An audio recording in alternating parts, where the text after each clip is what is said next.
19 h dans les locaux de ESAE TV. Bonsoir et bienvenue à toutes et à tous. Merci de nous préférer pour vous informer. Tout de suite, le sommaire. Le président de la République du Rwanda a effectué ce samedi 15 avril 2023 une visite d'État au Bénin. Accompagné d'une forte délégation, le chef de l'État rwandais a été reçu au palais de la Marina à Cotonou. Occasion pour eux d'échanger sur plusieurs sujets d'intérêt commun. Retour sur la conférence de presse animée par les présidents Kagame et Talon. Au cours du séjour du couple rwandais au Bénin, les deux premières dames Jeannette Kagame et Claudine Talon ont visité le centre hospitalier universitaire départemental de l'Ouémé et du Plateau, situé à Porto Novo. Avant la dite visite, une séance de travail s'est déroulée au siège de la Fondation Claudine Talon. Plus de détails dans cette édition. En sport, la phase allée de la Super League professionnelle de football a connu son épilogue le week-end écoulé. À avant-coup, le duel des mal classés entre Dragon FC et Buffle FC s'est soldé sur un score nul de 2 buts partout. Vous suivrez dans un instant le commentaire de quelques acteurs au terme de la rencontre.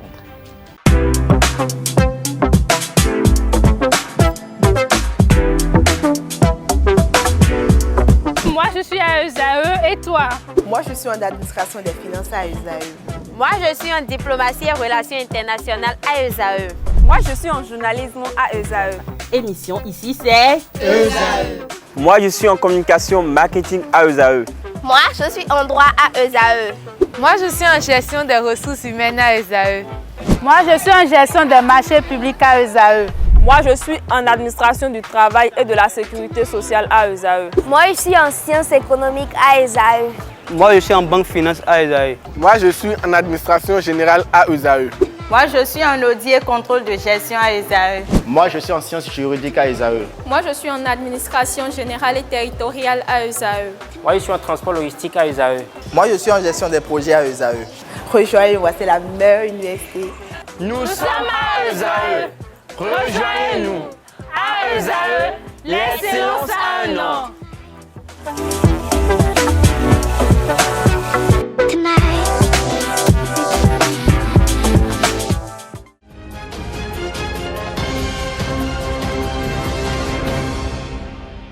À nouveau, bonsoir. Merci de nous préférer pour vous informer. La visite d'État du président rwandais Paul Kagame au Bénin.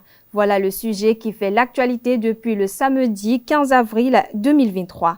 Accompagné d'une forte délégation, le chef d'État rwandais a été reçu au palais de la Marina dans la matinée du samedi dernier par son homologue du Bénin, Patrice Talon. Occasion pour les deux hommes d'État d'échanger sur plusieurs sujets d'intérêt commun. Pour le compte de cette journée, une conférence de presse a suivi la lecture du communiqué conjoint du ministre des Affaires étrangères du Bénin, Aurélien Agbenossi. Les deux chefs d'État entendent aller le plus loin possible. À ce propos, je vous invite à suivre la conférence de presse animée par les deux chefs d'État. On s'est dit tout à l'heure, à la fin de la séance entre les deux délégations, que le Bénin et le Rwanda allaient donner de la visibilité en termes de coopération sud-sud. Parce que bien souvent, nous l'évoquons sans beaucoup de foi, sans beaucoup de contenu. Mais le peu que nous avons fait en quelques années a déjà démontré que la coopération entre deux pays d'Afrique peut être d'une bonne dynamique. Nous allons franchir un nouveau palier à partir de la rencontre d'aujourd'hui. Je dois vous avouer que dans le domaine de la coopération sur les ressources humaines, nous avons effectivement montré que les expertises existent sur le continent. Et vous l'avez dit à juste titre, il y a beaucoup de Rwandais que moi je ne vois plus comme des Rwandais, je le vois comme des Africains, des Béninois. Vous avez même certains parmi eux portent des noms qui ressemblent aux nôtres. Pour moi, la coopération qui se traduit ainsi par des échanges de ressources humaines montre bien qu'il n'y a pas que dans les pays développés qu'il y a des compétences. Et que, aussi bien à côté au Togo, au Sénégal, au Rwanda, en Afrique du Sud ou dans le Maghreb, nous pouvons échanger en termes de ressources humaines. Vous n'êtes pas sans savoir qu'il n'y a pas que des Rwandais au Bénin dans l'expertise. Il y a des Sénégalais. Vous savez qu'à la douane, nous avons des expertises, des compétences sénégalaises. Nous avons des Européens. Nous avons des Caribéens, des Antillais. Le Bénin, dans ce domaine, n'a plus de complexe. Nous allons chercher les compétences là où elles se trouvent. C'est dommage que bien souvent, quand nous faisons appel à des Européens, à des Américains, à des Chinois, on ne trouve rien à dire. Mais quand il s'agit des frères africains, on se demande, mais oui, mais est-ce que cette même compétence n'existe pas sur le terrain? Moi, je suis très fier de ce que nous faisons. Et je me réjouis de ce retour parce que les Béninois sont partout dans le monde, comme experts. Il y a des Béninois au Rwanda, peut-être pas au titre de la coopération, mais des gens qui ont été identifiés sur le marché international du travail et qui ont été déjà bien avant nous au service de tel ou tel pays. Partout où je passe, lors de mes visites d'amitié ou de travail, j'ai toujours quelques Béninois qu'on me présente comme étant des compétences des experts dans ces pays-là. Donc, si la coopération parfois met un accent particulier sur une demande d'un instant, cela ne veut pas dire que les échanges d'expertise n'ont lieu qu'à ces occasions. Les échanges de ressources humaines se passent déjà naturellement, un peu partout, mais ces temps-ci, nous avons eu des besoins spécifiques, des domaines dans lesquels le Rwanda a eu à nous dévancer sur la conception, la mise en œuvre de certains projets nouveaux. C'est fort naturellement que nous sommes allés chercher dans ces compétences-là. Est-ce que désormais, depuis quelque temps, j'ai une autre vision, un autre regard sur la compétence au Bénin? Vous faites allusion à mes propos d'il y a quelques années, et je vais le répéter, je n'ai pas de gêne à cela. Je disais que mon pays était comme un désert de compétences. C'était une réalité. Je ne dirais pas que désormais le Bénin a tout ce qu'il lui faut comme compétences. Ce serait faux. D'ailleurs, aucun pays au monde n'a, lui tout seul, les compétences nécessaires au développement. Mais aujourd'hui, la chose s'est beaucoup améliorée. Je sais aussi qu'il y a quelque temps, nos compétences partent du pays, les unes après les autres. Nos experts, je viens de vous le dire tout à l'heure, sont partout dans le monde. Mais tout le monde le sait très bien qu'il y a peu de temps, les Béninois ne se gênaient point, et d'ailleurs, à bonne raison, bien souvent, d'aller vendre leurs compétences ailleurs. Et nos frères et sœurs béninois de la diaspora qui sont à l'étranger n'avaient pas beaucoup d'enthousiasme à venir travailler au Bénin. L'environnement a beaucoup changé et nous observons que ceux qui y sont, qui, si l'environnement n'avait pas changé, seraient déjà partis, sont restés. Nous constatons que beaucoup rentrent. Donc beaucoup de Béninoises et de Béninois qui rentrent pour venir travailler au Bénin. Et en face de moi, si je le pouvais, je vous citerai des noms, des gens que je vois qui n'étaient pas au Bénin il y a quelques années, qui sont rentrés, qui travaillent. Même au sein du gouvernement, vous voyez combien de personnes sont venues prêter main forte à ce que nous faisons. Donc la situation a beaucoup changé. Désormais, je peux vous dire que je suis fier de voir cet engouement que les Béninois ont à rester au pays, à venir ici et à se réclamer du Bénin. C'est l'occasion pour moi de rappeler quelque chose qui m'a souvent fait mal au cœur. Combien les Béninois à l'étranger parfois masquent leur nationalité. Les Béninois n'étaient plus fiers de dire qu'ils sont Béninois. Mais depuis quelque temps, on l'observe avec beaucoup de bonheur que les Béninois sont fiers de leur pays, que les Béninois réclament. On les identifie, les reconnaissent comme tels, comme des Béninois. Et j'entends même d'autres nationalités dire « nous sommes Béninois de plus en plus ». C'est pour dire, cher monsieur Rossi, que mon opinion a beaucoup changé sur ce point-là. Nous tous, nous devons continuer à travailler pour s'assurer que nous développons nos compétences. Dans notre cas, d'où on vient, nous venons de très loin et nous avons atteint forcément un certain niveau, mais il faut qu'on puisse continuer à travailler en améliorant nos compétences au fur et à mesure, en formant de la ressource humaine, en travaillant en collaboration avec les pays voisins, avec les pays qui nous entourent. Et c'est comme ça qu'on pourra construire une Afrique plus forte, une Afrique qui aura de la compétence, qui n'aura pas besoin d'aller chercher la compétence ailleurs, en dehors du continent.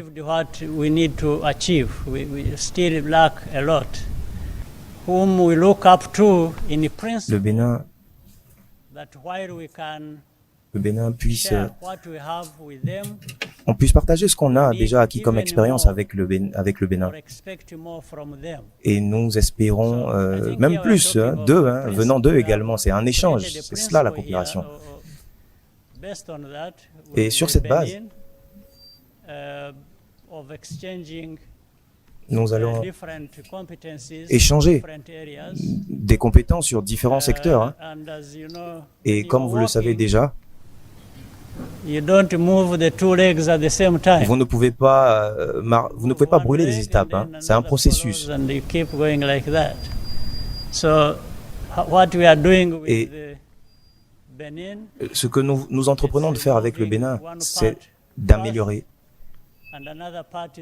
les relations et on va suivre le processus de manière progressive.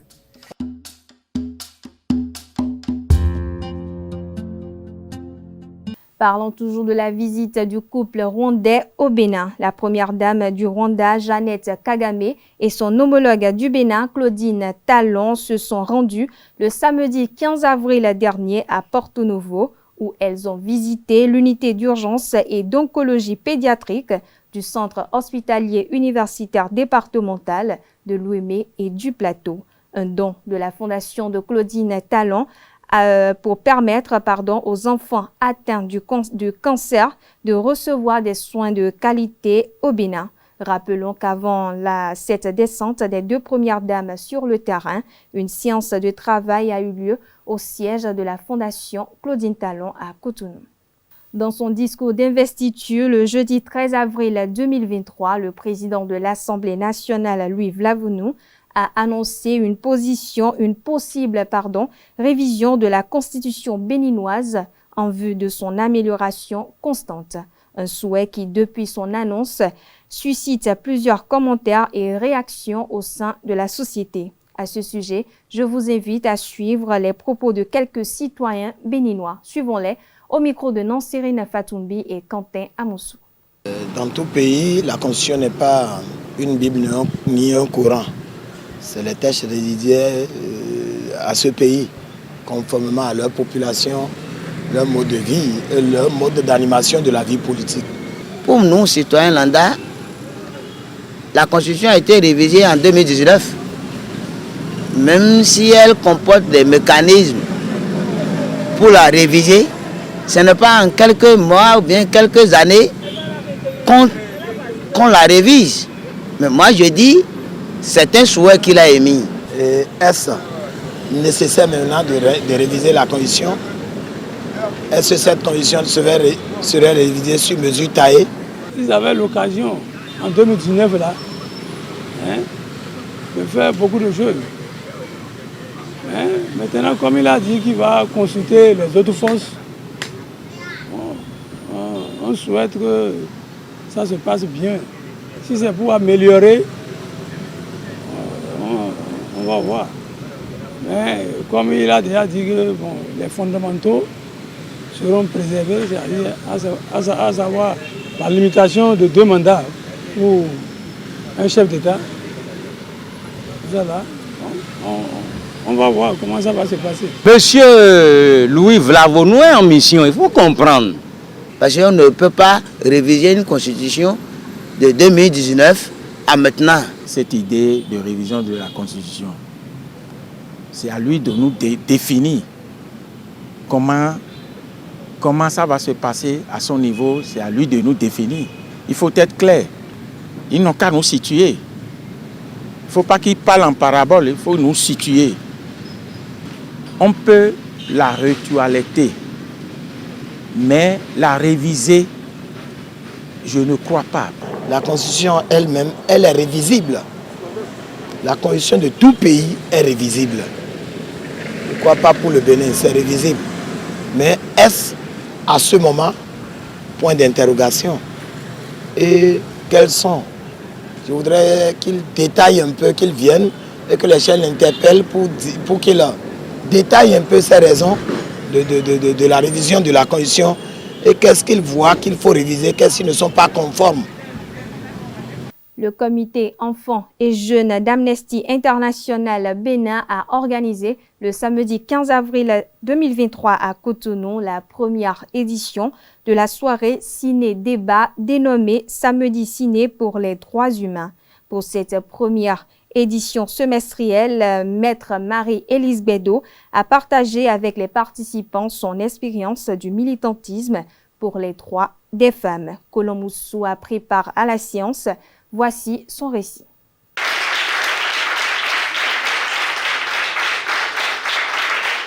Une salle bien remplie pour suivre un documentaire qui retrace l'histoire du Bénin par le prisme de Maître Marie-Élise Bédo à travers des événements. Après le président Kérékou, il faut que ça soit une femme. C'est une femme seule qui peut gérer ce pays. Je suis la première femme à avoir été candidate à une élection présidentielle au Bénin. Occasion pour l'avocate au barreau du Bénin de partager avec les participants son expérience de militantisme pour les droits des femmes. Je suis allée aux élections présidentielles. On m'a pas élu président de la République. Et alors, il n'y a pas d'école pour la politique. Mais c'est quand tu es dedans que tu apprends. Donc, j'ai appris. J'ai rien perdu. Ceux qui pensent que j'ai échoué, je le dis, ils se mettent le doigt dans l'œil.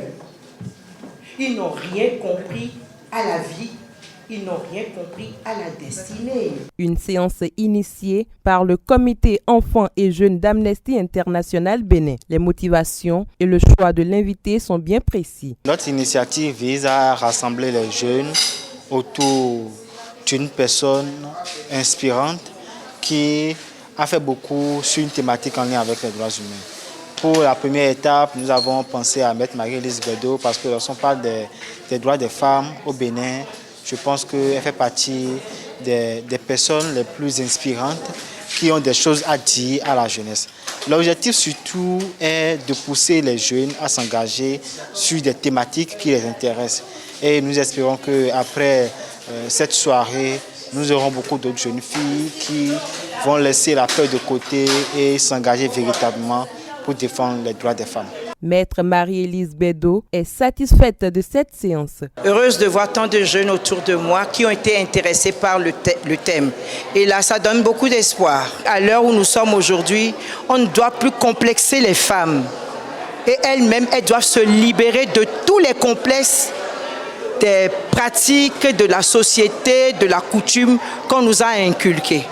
Elles ont un boulevard aujourd'hui fait de connaissances, de prise de décision, de volonté. Elles sont capables de faire tant et tant de choses, elles n'ont qu'à avancer. Les participants n'ont pas manqué de donner leur avis. J'ai pris du plaisir à assister à cette soirée débat. J'ai découvert beaucoup de choses sur le Maître Élise Bédo que je n'avais pas connaissance. Et pour moi, c'est une maman, c'est une femme qui déborde de l'énergie et je pense qu'elle a encore beaucoup à donner, non seulement à la femme béninoise, mais aussi au peuple béninois. J'ai été attiré par le titre du débat et voir une femme de son rang qui a été plusieurs fois candidate à la présidentielle. Discuter avec elle, je pense que ça va changer beaucoup de choses de par les échanges. Elle a pu quand même toucher les cœurs à travers son partage d'expérience. Autrefois, il y a eu des vaillantes femmes béninoises comme Maître Marie-Élise Bédo qui ont osé donner de la voix pour nous montrer le chemin, pour nous dire c'est possible. Si les hommes peuvent, c'est que nous aussi, en tant que femmes, nous pouvons. Et donc c'est avec un réel plaisir que j'ai participer à cette séance d'échange entre Maître Marie-Élise Bédot et nous en tant que défenseurs des droits de la femme. Elle nous a beaucoup plus motivés dans notre engagement, dans notre élan pour nous battre pour que la gente féminine béninoise soit vraiment épanouie et bien positionnée dans toutes les sphères de décision au Bénin. Les rideaux sont tombés sur cette première séance trimestrielle du Comité Enfants et Jeunes d'Amnesty International Bénin, cap sur les autres villes du Bénin pour d'autres soirées ciné-débat. Triste nouvelle pour les habitants de Karimama. 2 individus ont été tués par des personnes armées non identifiées ce lundi 17 avril 2023. Les faits se sont déroulés à Monsé, dans l'arrondissement de la commune de Karimama, au nord-ouest du pays. Selon les informations, l'une des 2 personnes tuées est le frère du chef d'arrondissement de Monsé. Pour l'heure, les réelles circonstances et causes de la mort de ces victimes ne sont pas encore connues. Rappelons que cette attaque n'est pas la première qui a visé des civils dans cette commune du département de la Libourie. Pour contenir les attaques de ces groupes armés dans la dite commune et d'autres localités du pays sous la menace terroriste, le gouvernement béninois a déployé un contingent des forces armées béninoises. Cette édition se poursuit. La force Cori pour un Bénin émergent FCBE a célébré en différé la journée internationale des droits de la femme le samedi 15 avril dernier au Champ d'Oiseaux à Cotonou. Cette célébration était également le lieu de procéder à la rentrée politique des femmes FCBE après les législatives. Le film de cette cérémonie avec Francis Farami.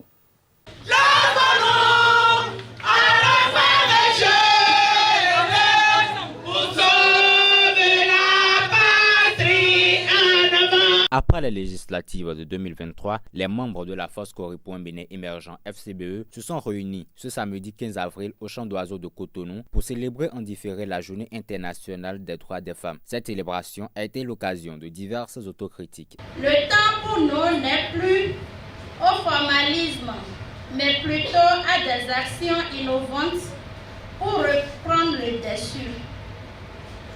Et pour ce faire, il est impérativement d'évaluer le chemin que nous avons parcouru, de voir nos forces et nos faiblesses, de nous parler en toute sincérité afin de faire les meilleures projections sur l'avenir commun. Cette célébration a également consacré la rentrée politique du Mouvement national des femmes MNF-FCBE. Vous ne faites pas non plus partie des opportunistes qui gonflent le rang des militants et sympathisants des partis à la veille des élections, puis disparaissent à la première difficulté.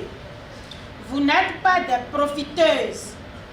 Et c'est le cœur en joie que je voudrais vous dire merci. Merci pour votre constance et votre détermination. Cette rencontre, qu'au-delà de la célébration de la Journée internationale de la femme en différé, consacre la rentrée politique des Amazones de la force Cori pour un Bénin émergent. Ponctuée d'animations diverses, cette cérémonie a permis de rassurer les femmes FCBE des aspirations politiques du parti. La FCBE existe et existera toujours.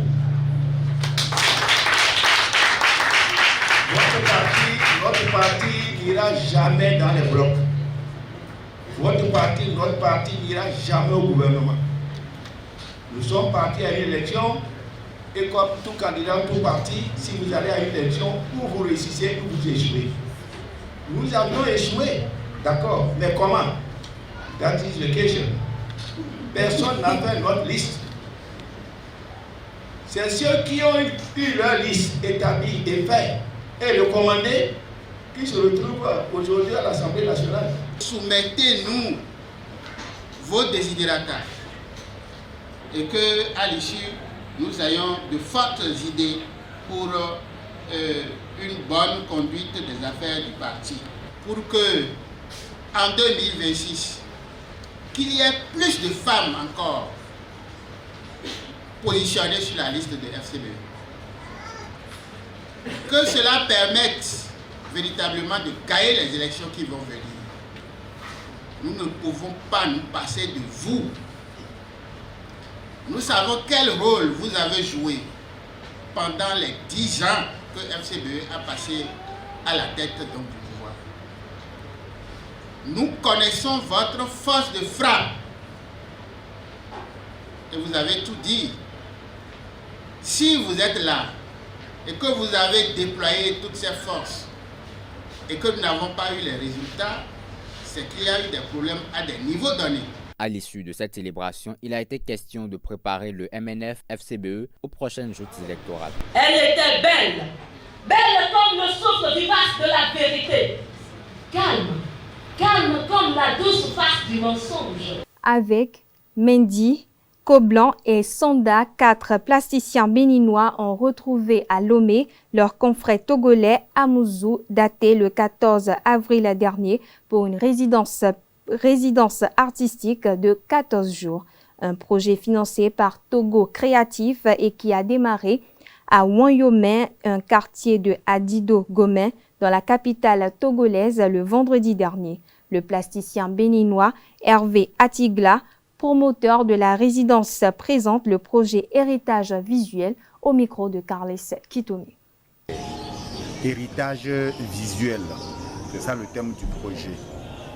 Donc nous avons postulé auprès de Togo Créatif 2023 qui est basé à l'Institut français du Togo. Le projet va constituer à une résidence qui va durer 2 semaines, c'est-à-dire d'aujourd'hui. Donc la résidence commence aujourd'hui, qui est le 15, et cette résidence va prendre fin le 29. Voilà, donc c'est la durée de la résidence. Maintenant, nous avons l'exposition qui va commencer après la résidence. Donc cette exposition va durer 10 jours. Tel que le thème est intitulé l'héritage visuel, chacun va s'inspirer de ce thème-là. Et il va travailler en fonction de ce thème selon comment il est inspiré. Voilà. Bon, et évidemment, nous sommes au nombre de 5. Il y a 4 artistes béninois, artistes plasticiens béninois. Il y a Avec, qui est Atigla Hervé. Il y a Mehdi, qui est Midamwe Yves. Il y a Koblan, qui est Atiobé Daniel Sanda aussi. Il y a un artiste plasticien togolais qui s'appelle Amouzou Daté. Donc nous étions hier à l'Institut français du Togo, IF Togo, pour nous présenter comme quoi nous sommes venus au Togo pour réaliser le projet. Donc on a rencontré l'administration hier. Aujourd'hui, on a commencé les travaux, c'est-à-dire le 15. Et chacun va travailler selon son inspiration, mais à une résidence, toujours est-il qu'il y aura un travail collectif. Peut-être une installation, bon, mais on a pensé à une installation qui va être commune. Nous sommes en pleine réflexion, selon l'inspiration que nous aurons au cours du travail. Mehdi et Sonda, 2 participants, justifient leur présence et relèvent l'opportunité de la résidence héritage visuel. Suivons-les, toujours au micro de Carles Kitome. Et en tant que plasticien, c'est le terrain qui commande. Et nous nous préparons graduellement à attaquer les supports. Et moi, je suis le peintre de l'improvisation. Donc, par rapport au thème, c'est tout comme si j'ai déjà quelque chose inné en moi que je vais ressortir. Et j'attends la surprise. Je crois qu'elle va me permettre en quelque sorte de toujours relater la culture Peul, toujours, parce que la thématique même c'est héritage visuel. Donc, je crois que pour ce qui est de ma part, dans les travaux que je vais réaliser durant la résidence, donc j'ai déjà pensé aux travaux que je vais réaliser qui permettront de ressortir tout ce héritage culturel à travers tout ce qui a fait aux marques corporelles, au tatouage, en tout cas tout ce qui aborde l'héritage culturel. Je pense que je peux apporter quelque chose de différent, étant donné qu'il n'y a pas beaucoup d'artistes plasticiens étant donné aussi que dans le domaine culturel, il y a beaucoup d'aspects qui ne sont pas encore, c'est-à-dire qui ne sont pas encore publiés. Donc je pense que c'est un avantage pour moi d'apporter un de plus déjà au niveau de la scène artistique contemporaine togolaise, qui je ne crois pas a beaucoup d'informations sur la culture. Donc je pense qu'il y a quelque chose que je peux apporter quand même au niveau du public togolais. Donc voilà pourquoi je suis là. Avant de venir ici, j'ai rien prévu de spécial. Parce que je sais qu'en tant qu'homme de bataille, c'est le terrain qui commande. Et quand tu te prépares pour une bataille, ce qui est sûr, le résultat te satisfait si tu t'es bien préparé. Et bien se préparer, c'est quoi? C'est tout ce que tu fais tous les jours.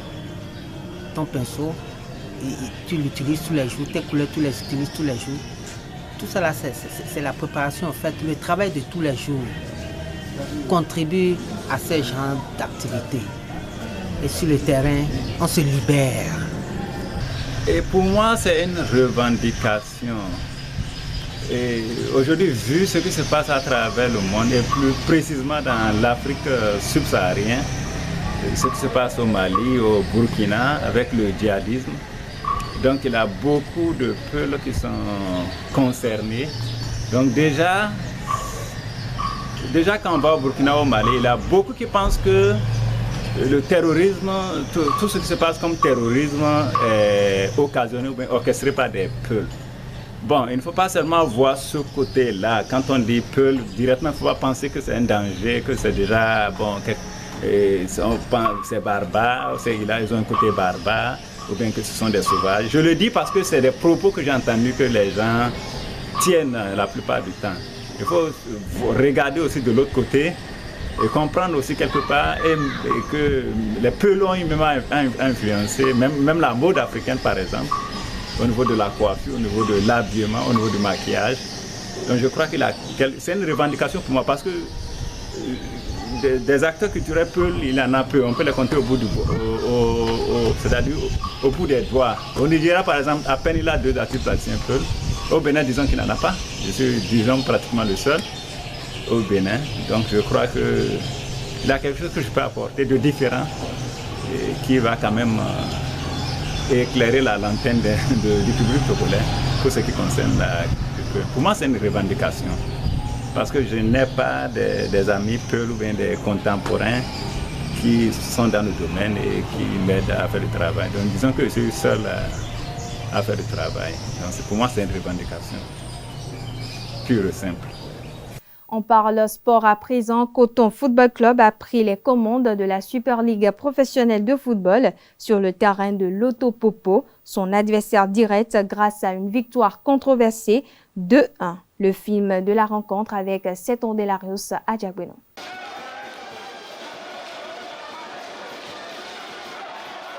De la passion, de la joie, des frustrations, des faits de jeu, des contestations. Toutes les émotions étaient au rendez-vous du nouveau classique du championnat béninois, l'Autopopo Coton FC. Dès la première minute, une sortie rugueuse de Rodrigue Fassinou sur Razak Benet donne le tempo du match. Il s'en sort sans avertissement. 9e minute, David Cosmos croit avoir ouvert le score sur ce rush.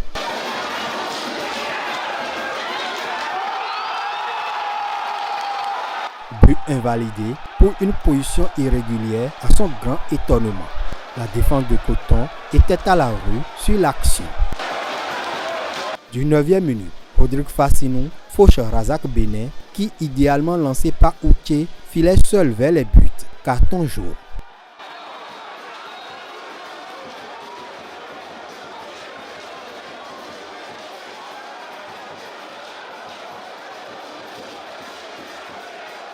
Sur le coup franc, Nouroudine Gakou s'offre une envolée sur le tir de Outié Henry.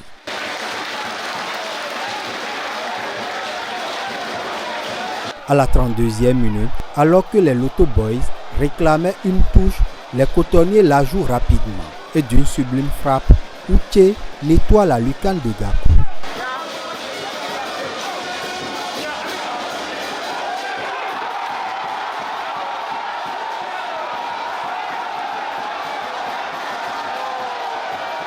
Au moment de l'exécution de la touche, Rodrigue Fassinou jette un second ballon sur la pelouse. Celui-ci n'a pas d'interférence avec le jeu, selon l'arbitre, au regard de la loi 5, troisième tiré de l'IFAB.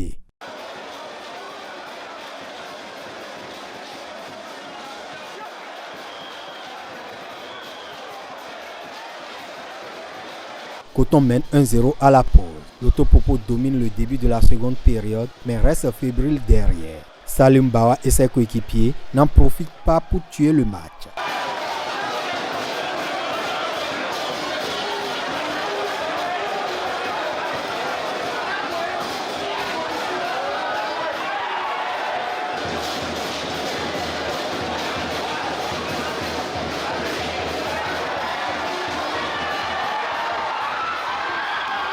Ils se font punir à la 73e minute.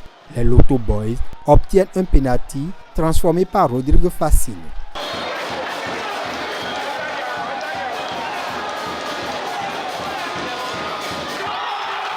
Un but partout. Coton reste plus dangereux dans ce duel au sommier. À quelques secondes de la fin du temps réglementaire, Gakou vide sa cage et redoit Razak Benin à la lisière de la surface de réparation. Penalty indique l'arbitre après avoir consulté son assistant.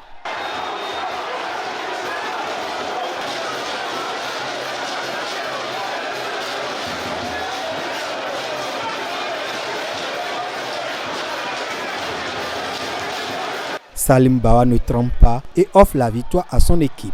Sur le deuxième but qu'on prend, je trouve quand même que là c'est une grosse faute. On n'a pas le droit. Parce qu'après tant d'efforts en deuxième mi-temps, être revenu au score, on n'a pas le droit de manquer de concentration à ce niveau-là. Mais là encore, il va falloir revoir les images parce qu'on ne peut pas s'engager à 100%. On va revoir si c'est à l'intérieur ou si ce n'est pas à l'intérieur. C'est pareil pour le premier but refusé, il va falloir revoir. Il ne faut pas s'engager très vite parce qu'on n'a pas la vaille, on n'a pas les images. Il va falloir revoir ça, même si on ne rejouera pas le match. Même s'il y avait un but sur la première action, on ne rejouera pas le match. Maintenant, on a perdu, c'est passé. Voilà, je pense qu'il y a eu un très très beau match de la part des deux équipes. Il faut maintenant se préparer pour aller essayer de faire un résultat là-bas parce que c'est jamais bien de perdre 6 points contre un adversaire direct avec un championnat aussi court. Coton FC prend les rênes de la Super League Pro sur le terrain de l'Autopopo, son adversaire direct. Venir gagner ici, c'est pas évident. En face, il y a des bons joueurs et une bonne équipe. Donc il fallait qu'on soit à notre meilleur niveau pour les battre. Et je pense que ce soir, on a démontré qu'on méritait au moins d'être dans le peloton de tête.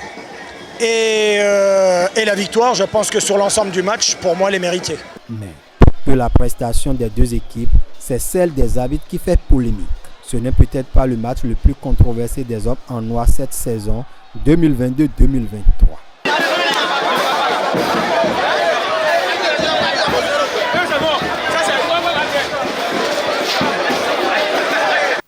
Abdoulaye Ouzérou, entraîneur adjoint de l'Autopopo, et Victor Zvunka, entraîneur et directeur sportif de Coton FC, ont dressé le bilan de la phase allée de la Super League professionnelle. Suivons ensemble. Je trouve une belle phase allée, surtout au début où on a quand même enchaîné les victoires. Mais sur la fin, sur les 4 derniers matchs, je trouve quand même, voilà, on a fait, je crois, 2 nuls. Et sur les 5 derniers matchs, 2 nuls, 2 défaites, 1 victoire. C'est très peu. C'est très peu, donc il faut corriger ça. Je pense que les causes, je ne vais pas les dire ici. Moi, j'ai mon idée par rapport à cette baisse de régime. Ça reste pour moi, mais je pense que voilà, l'avenir sera meilleur forcément parce qu'on va se remobiliser. On a un objectif et puis j'espère qu'on va l'atteindre. Moi, je vais être satisfait parce que ça n'a pas été des matchs faciles. On a eu du mal à se mettre dans le championnat au début. avec une défaite et un match nul. Mais derrière, on a super bien enchaîné parce que on a fait des victoires, notamment à l'extérieur, ce qui nous a permis de nous rapprocher de l'équipe de Loto. Et là, sur les derniers matchs, on finit en fanfare, même si j'ai un peu de regret contre les Cavaliers parce qu'on pouvait aussi gagner. Mais bon, disons que ce soir, contre une équipe qui était leader du championnat, je pense qu'on a fait de belles choses. Bon, c'est que la phase aller, vous savez, c'est qu'un match. Dans 15 jours, ils vont venir chez nous. Ils vont sûrement être très motivés, nous aussi. Et donc, on verra bien et on essayera naturellement de confirmer ce qu'on a fait aujourd'hui. Dadje FC a reçu les Requins de l'Atlantique le samedi 15 avril 2023 pour le compte de la 12e journée de la Super League professionnelle. Au stade Omnisport d'Aplaroué, les hommes de l'entraîneur Vincent Roturo ont été vainqueurs sur le score de 2-0. Reportage Aneldo. Dadje FC triomphe dans le Koufo. Hôte des Requins de l'Atlantique, les hommes de Vincent Roturo se sont imposés 2-0. De main de maître, Dadje FC a pris la rencontre avec fougue. Dans les premières minutes, Requins se laisse déjà dominer. Après quelques offensives, Dadje FC prend l'avantage au Makwa grâce à Lot Wankun à la 24e minute.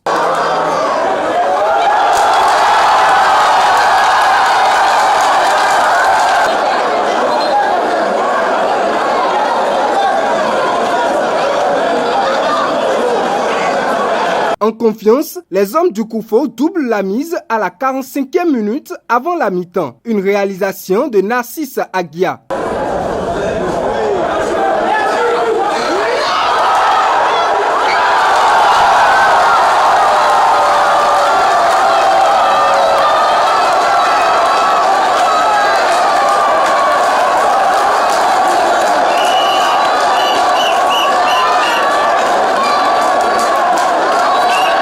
Avec ses multiples attaques, les Requins de l'Atlantique n'ont pas fait mouche. Dadje FC a pu compter sur les parades de son portier, Mayouz Dada. Mais ce dernier va quitter ses coéquipiers dans les ultimes minutes de la partie après un carton rouge qui fait suite à 2 cartons jaunes.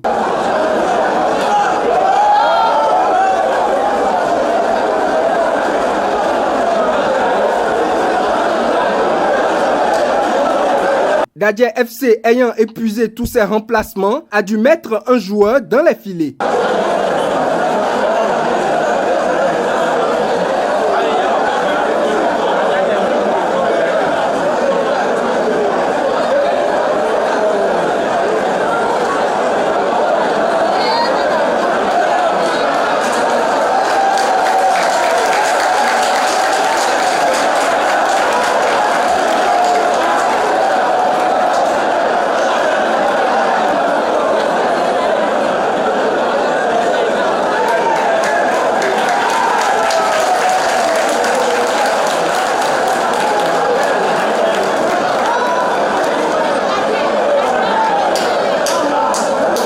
En infériorité numérique et avec un gardien d'occasion, Dadje FC se résume au centre pour éloigner le danger. Cette tactique permet aux hommes de Vincent Roturo de garder leur filet inviolé. On aurait pu terminer sur 5-3, tellement au bout de 8 minutes on doit mener 2 ou 3-0.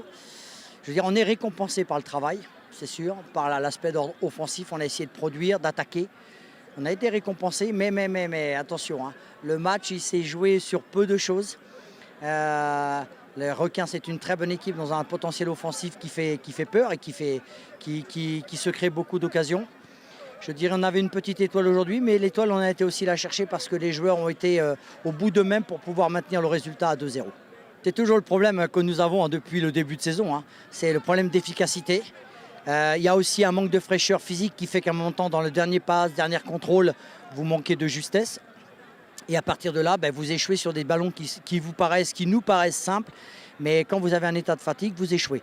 Maintenant, c'est le problème que nous avons. Aujourd'hui, nous n'avons que 4 victoires, 2 nuls et 6 défaites. Pourquoi? Parce que sur des matchs où nous avons maîtrisé, si je peux dire, l'adversaire, nous n'avons pas été capables de marquer. Et quand vous ne marquez pas, il y a des matchs où vous vous faites punir. Aujourd'hui, on ne s'est pas fait punir, mais un match nul à un moment de temps, 1 partout, ça aurait pu être logique. Et même à 2-0, ils ont 2-3 situations en Requins où ils peuvent éventuellement revenir à 2-1. Donc, c'est aussi sur quoi on doit travailler, on doit progresser là-dessus, surtout en deuxième partie de saison, pour se permettre de gagner un peu plus de matchs, surtout de marquer un but avant que l'adversaire en marque un, parce qu'on sait très bien qu'une fois que vous perdez un 0, c'est toujours très difficile de revenir. Score final, 2-0. La phase allée de la Super League professionnelle de football a connu son épilogue le week-end écoulé. À Avrancourt, le duel des mal classés entre Dragon FC et Buffle FC s'est soldé sur un score nul de 2 buts partout. Au terme de la rencontre, Colombe Oussou a recueilli pour vous les commentaires de quelques acteurs par rapport au match. Suivons ensemble. C'est décevant de se faire rattraper au score par un but vraiment auquel on ne s'y attendait pas. On ne s'y attendait pas, toute la défense est restée tétanisée. Le gars a mis la balle dans le filet. C'est comme ça le sport. Dans le sport, on s'y attend à tout au football. Parce que ce manque de concentration, on ne sait jamais de leur dire, c'est la concentration. Tu prends la balle avant de jouer, tu regardes ton environnement, tu prends l'information. Et il a mal pris l'information, il a joué à l'adversaire. Et ce n'est pas qu'on ne trouve pas des occasions pour aggraver le score. Nous avions toujours trouvé assez d'occasions à chaque match et il faut notifier cela par le fait que les attaquants que nous avons, sur lesquels nous comptons, vraiment étaient blessés, on n'a pas pu les récupérer et le seul qu'on a pu récupérer, le faire ramener, encore que c'est vrai qu'il a d'expérience et c'est lui qui a marqué presque tous nos buts. Je vais parler de Kotoni. Sinon, tout le reste sont restés, disons, blessés et inexploités tout au long de cette phase. Un dernier match nul vraiment et pour terminer la première phase. C'est vraiment décevant dans l'ensemble. Un manque de concentration et de réalisme devant les buts. On n'arrive pas à terminer nos matchs comme on les commence. C'est le véritable problème. Dans l'ensemble, les consignes n'ont pas été appliquées parce que si vraiment on avait appliqué, on aurait pu garder cet avantage et finir ce match avec une victoire. Mais là, le résultat escompté n'a pas été au rendez-vous. Nos impressions d'abord sur ce nul arraché à l'extérieur sont très bonnes parce qu'on sort d'une défaillance. Donc nous sommes sur une très mauvaise lancée depuis le début de la Super League. Donc un point à l'extérieur, ouais, c'est énorme pour nous pour bien démarrer la phase retour. Je suis en déplacement. Je prends un point. Quand vous regardez les 3-4 matchs passés où je n'ai pris aucun point, aujourd'hui je me réjouis parce que j'ai pris un point en déplacement. Je sais que mon équipe est en train de venir doucement. Mais vous savez, c'est une question de patience. Mais comme il est de tradition, Buffle est toujours parmi les 2-3 premiers. Et c'est pourquoi pour digérer, ce n'est pas facile. Mais je dis, avec le temps, vous allez voir. Le retour, l'équipe va revenir. Voilà, chers internautes, ainsi prend fin cette édition. Merci de l'avoir suivi. Bonne suite de programme sur EZAE TV.